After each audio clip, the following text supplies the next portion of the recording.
Rajni, what's wrong? Tom, I have a script and I don't know what to do with it. Should I burn it? Feed it to my cat? You need some writers group therapy.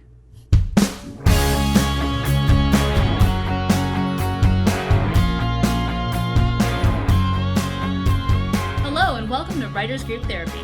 I'm Tom. And I'm Roshni. We're writers helping writers. Ready for your session? The doctors are in. Okay, so there's a lot of stuff happening in streaming media these days. Oh my gosh. Like the big one with Disney saying they're pulling most of their content from Netflix. And Snapchat just announced that they want to start doing scripted as well. And Apple's going to spend $1.5 billion on original content. Yeah. And the PlayStation networks actually having a contest to develop TV pilots. Yep. So there's so many networks out there and channels. In addition to Amazon and Netflix and Hulu already were doing Crackle. I'm trying to think of other ones. I mean, there's a bazillion streaming services, big and small. Mm-hmm. So, which is good as a writer, right? You think, okay, I can get my work on more platforms. And yet, if they're going to go to these a la carte services, that might change the playing field a little bit. Well, and still, this seemed like a good thing for writers because more networks, more channels means more shows, which means they need more writers. But then, are they still just favoring the industry insiders like they always have? What are the opportunities for new writers in this respect? I mean, I think some places, like you were saying, that PlayStation is having a contest. Amazon's always been a champion of new writers as well. They've had ongoing programs. But I think the fact that you see so many big name actors on these little shows, James Franco on a Hulu show, Robin Wright, and stuff like that. So the fact that you're seeing these big actors going to, I mean, if you had to think in terms of like, okay, film is like your holy grail, you've got broadcast TV, and you still see the actors going to broadcast TV, obviously, and then now you've got streaming. So let's say streaming is like, the bottom, quote unquote, even though it's not. But seeing these big name actors going to streaming services tells you, oh my gosh, it might be that much harder as a writer to get your stuff on Netflix there. and Hulu and Amazon shows are killing it at the Emmy Awards. Mm-hmm. And now with Netflix starting, its own films, original films, are those going to be, I don't know if those can compete for the Academy Awards, but they're certainly probably going to try. Amazon did Manchester by the Sea. Oh, correct. Yeah, that was an Amazon film. I'm not sure like the particulars of production, but they got A-list actors and they took it all the way. He won an award, so that's a big one. That's huge. So I mean, but in terms of like how it might change the playing field. Well, I think, for example, the PlayStation Network, they've got 26 million subscribers, and they're out looking for content.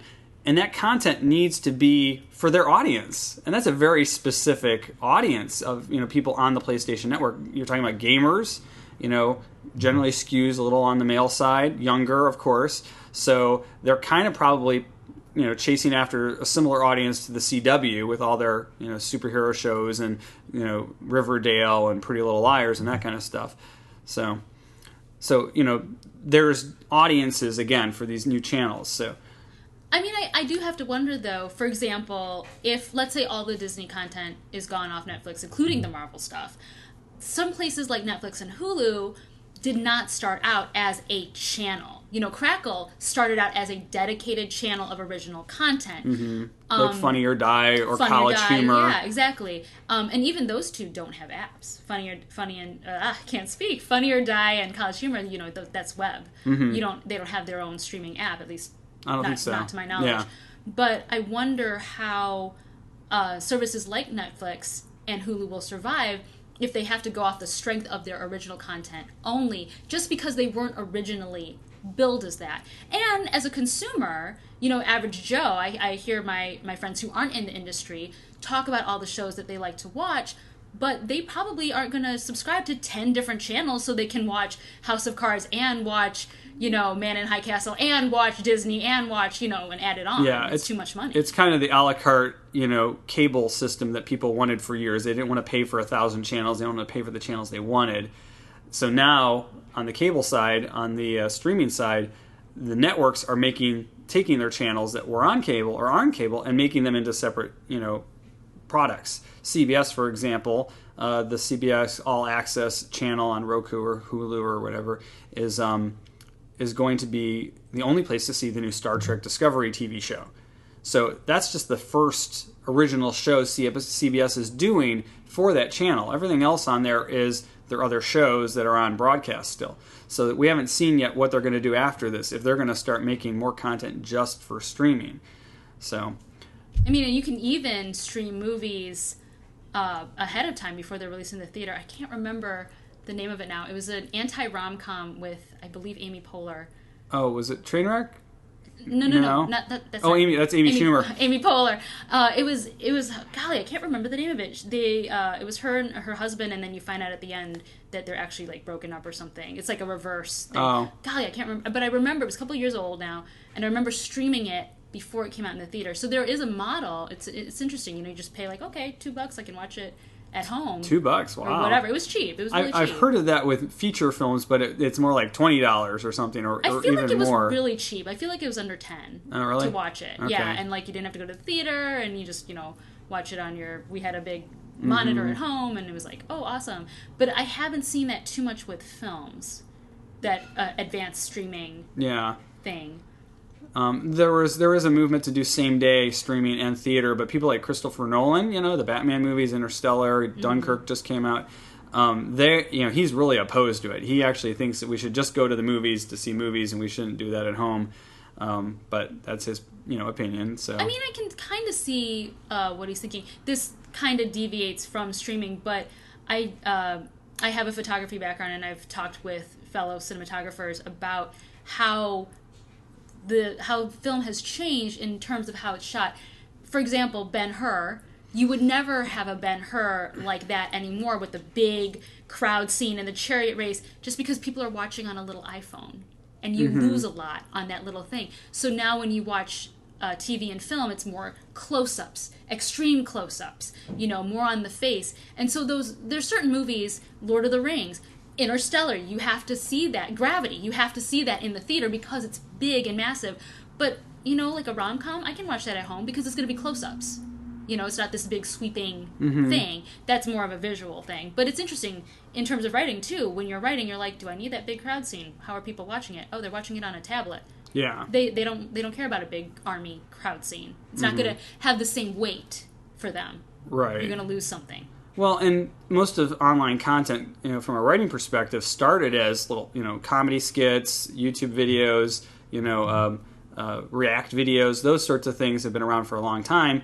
And those are, bite-sized chunks. They're, 5, 10, 15, 20 minutes usually. That's kind of on the long side for, a web series on the internet. But now we're talking about internet-only content or streaming content that is feature-length movies. So it is a different kind of production and a different business model too. And for Netflix in particular, and Apple with their upcoming whatever they're going to build as a slate of content, they're designing content for devices. They are doing the living room, but Apple has 100 billion little devices out there, and they're going to anticipate that their customers are going to be watching on those. So how will that change how they develop the content as far as not just the content of the scenes, but the length of the content? Are we going to do half-hour series, or are we going to do 2-hour movies? How are we going to chunk it up? That's a good point, actually, because we are, at least maybe up to a certain generational point, but we are used to, when you write a comedy, it's 22 minutes because you got a lot for commercials. When you write a drama, your hour-long drama, okay, it's like 45 minutes or whatever. As a writer what to write because you're used to that format. Even going to the movies, don't go over 2 hours in your writing. If it's a animated film, keep it to 90 minutes or something. But on streaming, those rules don't apply. Right. TV series will have episodes that are 50 minutes or 55 minutes or an hour and 10 minutes. And I actually find that a little annoying because we're so ingrained into the, basically 44-minute, hour-long TV show. When you watch, a show like House of Cards or was the one I was just watching, Sense8 on Netflix. Oh, okay. Great show. the episodes are almost an hour long. You kind of get antsy in your seat. Yeah. Because you're like, oh, I have to somewhere I have to be or whatever. This is longer than I expected it to be. You're used to you just know as a consumer it's gonna wrap up at a certain point, and you're like, it's still going. It feels like it's it's kind of like when you go to the movies, and I'm trying to think what movie it was I just saw that I felt La La Land. Oh yeah. It was like over 2 hours, wasn't it? I felt like it should have ended like an hour and 40 minutes in, and then it kind of had another ending, and then a third ending, and I was like, okay, is this thing ending here soon? So but it's kind of like that, like you're, and it's funny because I've been streaming now for over I can't remember, a couple of years now. I got rid of cable, and I've just been streaming, so I watch a lot less commercials. So literally, I'm programmed into the 44-minute. Hour-long thing when I'm watching episodes of regular shows without the commercials. So now I feel like they're taking that time back, but it's great creatively because you're not constrained. So if your episode needs 48 minutes, no one's going to tell you have to cut 4 minutes out. Yeah. That's you really can take liberating. The time you need to tell the story. Yeah, you don't have to sacrifice because of commercial breaks or because of the, a schedule. So that actually is really cool. The one thing about that, though, is Netflix does have the option to then take their products, their original series or Hulu or whoever, and then package it either on DVD or syndicate it to other channels, to either the broadcast networks or other cable networks. And then it's a matter of how are they going to deal with it, which maybe they don't care, it's their problem.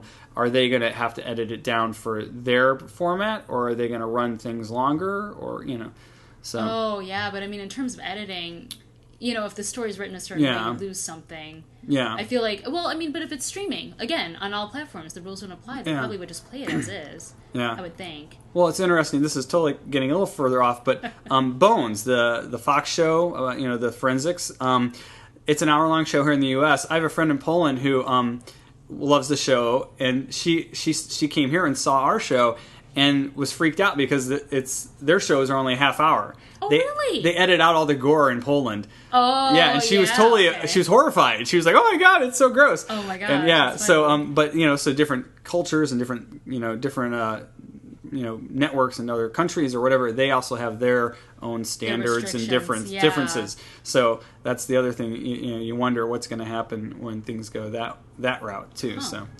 Well, what do you guys think about all the changes in streaming?